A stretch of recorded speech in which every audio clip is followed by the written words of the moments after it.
Je vous présente un nouveau tutoriel sur Ciel Paye Evolution 2016 sur la paye des cadres. Nous allons voir comment créer une fiche salarié spécifique à un cadre et nous verrons également par rapport au bulletin de paye d'un cadre toutes les cotisations spécifiques par rapport au cadre, notamment au niveau des caisses de retraite et par rapport aux prévoyance. Donc dans un premier temps, nous allons créer un salarié cadre. Donc je vais dans salarié, je fais créer. Donc là, je vais l'appeler pour faire simple cadre. Voilà. Donc au niveau de l'état civil, donc là je précise tout est obligatoire par rapport aux petites flèches rouges. Donc là, moi, ce que je vais mettre juste l'adresse pour gagner du temps. Voilà.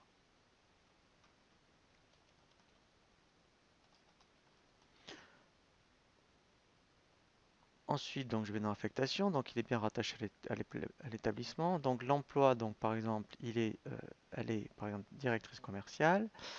Ici, alors on peut la rattacher à un service, voilà. Voilà, donc ce qui est très important, c'est qualification et classification, puisque là, effectivement, c'est absolument obligatoire, hein, ce sont des informations obligatoires dans un bulletin de paye. Donc, si votre convention collective précise un coefficient, un échelon, une position, il faut absolument l'indiquer, hein. Donc là, je ne parle pas de tout ce qui concerne le BTP, hein, là, on est dans un cadre classique. Et ensuite, code emploi, donc là, c'est tout ce qui concerne l'INSEE. Il faut absolument mettre effectivement donc le code emploi qui s'y rattache, hein. Donc là, après, effectivement, si vous cliquez sur ce lien, vous allez avoir, donc vous allez vous connecter sur Internet et vous allez avoir la liste de tous les codes PCS. Donc là, mettons, on est au mois de novembre. Voilà, donc on va dire qu'elle rentre aujourd'hui. Voilà. Donc ensuite, ici, voilà, alors par défaut, vous voyez, donc, alors là, je vais lui mettre le profil cadre. Alors, vous voyez, cadre IAC, c'est pour le bâtiment. Voilà, donc ça on le verra vraiment dans une formation vidéo spécifique sur Ciel Paye Bâtiment. Donc là je vais garder salarié cadre. Donc voilà. Ensuite, voilà, donc le plus important c'est par rapport au salaire. Donc là après effectivement, ici, donc elle est peut-être en salaire mensualisé. Et là donc effectivement on va renseigner deux variables, salle base et H mois. Donc là, c'est la rémunération contractuelle, c'est-à-dire la rémunération qui a été définie dans son contrat de travail. Donc peut-être qu'elle est à 2500 euros. Voilà. Donc pour 151,67 €. Voilà. Sachant qu'on verra pour tout ce qui est forfait jour. Voilà. Donc là, on peut le laisser cocher par défaut. Il fera un contrôle par rapport au minimum conventionnel si votre convention collective précise un minima conventionnel. Et là, par rapport au SMIC. Mais là, effectivement, il n'y aura pas de souci. Voilà. Donc là, on va dire qu'elle est en CDI. Voilà. Ici, donc là, il n'y a pas de contrat, je dirais, exo. Voilà, donc là, en fait, on met autre contrat. Voilà, donc au niveau employé, sera employé unique, c'est-à-dire qu'en fait, c'est son seul emploi, hein. Voilà, c'est pas comme dans la restauration où dans le même mois, on peut faire plusieurs emplois et c'est donc un employeur unique. Par rapport au congé, voilà, alors donc si c'est une embauche, donc là on va laisser ciel incrémenter automatiquement les compteurs. Sinon, il faudra faire ce qu'on appelle des reprises congés payés. Donc là, pour cette partie-là, je vous invite à consulter le tutoriel sur les congés payés qui vous expliquera effectivement comment faire une reprise au niveau des compteurs et au niveau des bases et également par rapport à tout ce qui va concerner le compte professionnel formation et le DIF. Banque, donc là, effectivement, donc ça va être par rapport, si on vous l'a payé par virement, ici il faut mettre son RIB. Et ensuite l'onglet déclaration, c'est donc là où on fait, donc là comme elle ne fait pas partie d'une de ces catégories, vous mettrez salarié non concerné, elle est bien en temps plein. Au niveau conventionnel, donc là si elle est cadre, alors là vous voyez il n'y en a qu'un, hein, donc on mettra cadre dirigeant. Ici vous mettrez donc cadre article 4 bis, voilà. Donc là, par contre, eh bien, elle sera cadre. Donc là, pareil, il n'y a que, vous voyez, cadre supérieur. Alors, pas dirigeant, on verra un tutoriel hein, sur la paye du gérant, effectivement. Voilà, donc là, comme en fait, elle n'a pas d'exonération, même au niveau tout ce qui est chômage et ce genre de choses, elle dépend du régime général. Donc là, vous laissez tel quel. Et là, IP, donc là, comme au niveau cadre, mettons, eh bien, elle est affiliée à un régime de prévoyance. Donc là, on va voir, on va voir un tutoriel hein, sur tout ce qui est la mise en place des contrats de prévoyance et du mutuel. Donc là, code contrat, eh bien, vous allez donc lui affecter le contrat de prévoyance pour lequel vous avez souscrit donc une affiliation. Une fois que vous aurez bien renseigné effectivement, parce que par rapport aux options retenues de la cote population, eh bien, il y a par rapport au nombre d'enfants, nombre d'adultes, nombre autre qui est concerné. Et ensuite, l'onglet divers, donc là c'est pour les affectations comptables, pour constater le brut et le net à payer. Et vous pourrez indiquer aussi donc la date de dernière visite médicale.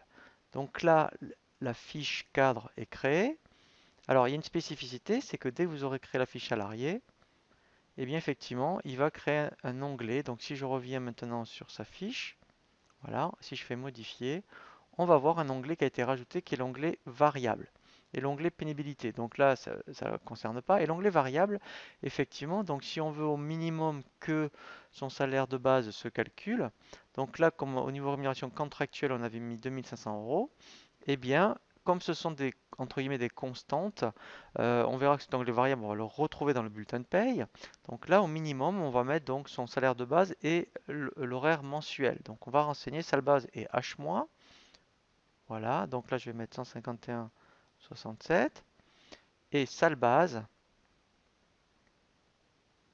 Voilà, ici, je vais donc mettre 2500. Voilà, donc là, j'ai assez d'éléments pour au moins faire son bulletin de paye. Donc là, je vais dans gestion de bulletin, bulletin de paye. Voilà, je vais faire créer. Donc, pour profil, voilà. Donc ici, pour le mois de novembre. Ce qui est intéressant, vous voyez, donc en plus, il le fait tout seul. C'est que comme je l'ai fait rentrer le 20 novembre, voilà. Et bien en fait, vous voyez, donc lui, qu'est-ce qu'il fait? Automatiquement, il fait ce qu'on appelle une déduction entrée-sortie. Et en fait, là, vous voyez, donc, vous aurez, hein, c'est normal, hein, vous inquiétez pas. D'ailleurs, c'était pas volontaire de ma part, mais à la rigueur, c'est intéressant. Si vous faites une embauche à cours de mois ou une sortie en cours de mois, automatiquement, avec les dates de paye, vous voyez, tout seul, eh bien, il va déduire le nombre d'heures. Donc là, en fait, pour ce mois-ci, exceptionnellement, comme elle est rentrée le 20 novembre, donc elle va toucher 916 euros. Mais c'est pas grave parce que vous voyez, il proratise par rapport à son plafond Sécu. Donc hein, ça, c'est intéressant également. Donc ce qui est normal, puisqu'en fait, elle fait donc une, euh, une embauche en cours de mois, eh bien, on proratise son plafond Sécu. Donc pour elle, là pour du 20 novembre au 30 novembre, son plafond Sécu est de 1162,33. Voilà, donc là, en fait, on va voir. Donc là, ce qui est normal, effectivement. Donc elle n'aura pas, si on regarde, voilà, vous voyez donc, alors elle a donc uniquement de la tranche A, donc qui est proratisée, vous voyez donc, et là, effectivement, elle a ce qu'on appelle de la garantie minimale de points. Donc là, je vous invite à consulter le tutoriel sur GMP puisque effectivement, elle est en dessous du salaire charnière de 3192, qui est un salaire charnière, hein, qui n'est pas le plafond Sécu, hein. Donc tous les ans, en fait, c'est un salaire charnière qui change au mois d'avril. Donc comme elle est en dessous, et bien effectivement, quand on est cadre, quand on est en dessous du salaire charnière, on n'a pas de la tranche B au niveau de la retraite, mais on a ce qu'on appelle de la garantie minimale de points. Voilà, et après, effectivement, donc elle a de la prévoyance, voilà. Donc voilà, hein. Donc là c'est vraiment les cotisations spécifiques au cadre. Après on peut avoir la PEC. Donc là il se déclenche pas, c'est normal parce que en fait après c'est au forfait, c'est par rapport au forfait. Donc c'est au mois de mars, voilà. Donc là voilà, hein. Donc là quand vous faites la paye d'un cadre, hein, voilà. Donc ici en plus ce qui est intéressant, c'est involontaire de ma part, c'est qu'en plus il a proratisé, je dirais le plafond Sécu. Pourquoi? Parce que c'est une entrée en cours de mois.